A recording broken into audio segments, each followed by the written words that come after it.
खड़ी क्यों हो क्लास में? सीट नहीं मिल रही? आगे आ जाओ, थर्ड लाइन में आ जाओ, थर्ड लाइन में बैठा लो बेटा इसको। फिर तेरी बहन को जब कोई कहेगा यहाँ आके बैठ जा, फिर अच्छा लगेगा? थोड़ा लिमिट में रहना चाहिए ना। बैठ जाओ बेटा।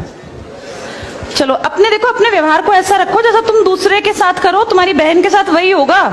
यहाँ नहीं, जहां वो कॉलेज में जाएगी वहां होगा, बस में होगा, ऑटो में होगा। समाज सबसे मिलके बनता है। तुम घटिया हो ना किसी के लिए, तो तुम्हारी बहन के लिए 100% कोई ना कोई घटिया। भगवान जो है कर्मा रिटर्न्स बैक है, ये सीधी थ्योरी है ये। और ये मैं अपने लिए भी मानती हूँ, मैं अपनी बेटी के लिए भी मानती हूँ।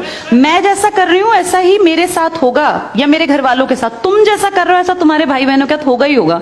हम किसी भी बेटी के साथ गलत करेंगे ना, तो अपने आप को इसके लिए तैयार रखना कि मेरी बहन भी पढ़ने निकलेगी। आज छोटी है तो कल निकलेगी। चाचा की बेटी, मामा की बेटी, ऐसा नहीं कोई घर में रिश्ते ही ना हो, माँ भी तो होगी।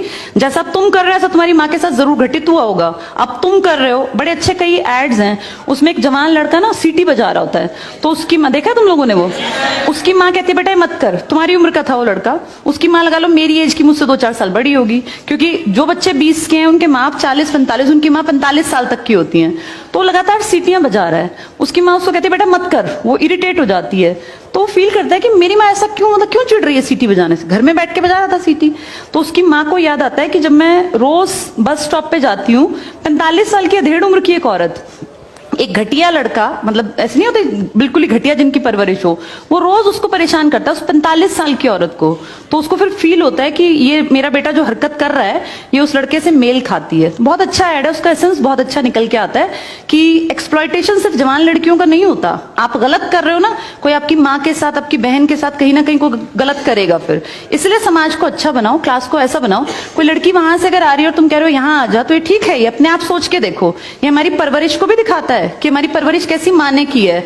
अपनी बेटियों को जितने हम संस्कार देते हैं ना, उससे ज्यादा बेटों को देने चाहिए, क्योंकि गलत करने वाले लड़के ही तो है ना, किसी के प्रति गलत कमेंट करने वाले। ये ठीक नहीं होता। इतने काबिल बनो कि कोई तुम्हारे साथ बैठना चाहे। तुम्हें ये कहना पड़ रहा है कि यहाँ के बैठ जाओ, तुम कोई वो छिछोरे 70-80 के दशक के लड़के थोड़ी ना हो, पढ़े लिखे 21वीं-22वीं सदी के लड़के बैठे हो, तुम कोई बच्चे नहीं हो। अब अपने व्यवहार को इतना अच्छा बनाओ, क्योंकि जब गलत बात बोलो ना तो ये सोच के बोलना कि मेरे घर में जो औरत है ना उसको ये सहना पड़ रहा है कहीं ना कहीं। तुम ही लोगों ने समाज बना रखा है, इसको घटिया बना लो चाहे अच्छा बनाओगे तो पूरा समाज अच्छा बन जाएगा। घटिया बनाओगे तो तुम्हारी माँ को भी 100% सुनना पड़ता होगा, क्योंकि ये कर्म है, ये किसी को नहीं छोड़ते। तुम सबको चार दीवारी में नहीं रख पाओगे, तुम्हारी माँ को भी कहीं ना कहीं बाहर निकलना पड़ता है, चाहे वो मार्केट सब्जी लेने जाती हो, गांव में रहते हो तो गली में तो निकलती है ना, उसको भी सुनना पड़ता होगा, क्योंकि समाज बनाने वाले तुम ही लोग हो। तो ये ध्यान रखो सबको कि भाई किसी को हमारे किसी भी कमेंट से बुरा ना लगे, और इनको अलग मत समझो। जैसी तुम्हारी बहनें ऐसी ये हैं, पसंद आना कोई अलग बात होती है, पर व्यवहार अच्छा रखना चाहिए। तुम्हारी परवरिश अच्छी माने की है, कम से कम ये दिखा के चलना।